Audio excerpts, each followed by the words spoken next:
দেখেন ধানই করতেছে, ধান খ্যার ধান আলাদা করে কিভাবে দেখেন। এটাকে কি বলে আপুরা? আমি জানি না আপুরা এটাকে কি বলে, ধান খ্যার আলাদা।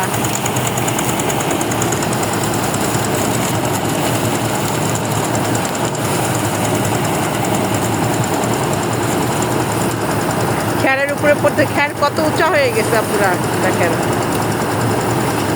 রৌদ্রের তাপ, বিকাল হয়ে গেছে তারপরেও রৌদ্রের তাপ যায় নাই, দেখছেন? রৌদ্রের জন্য দেখা যায় না ভালো মতো।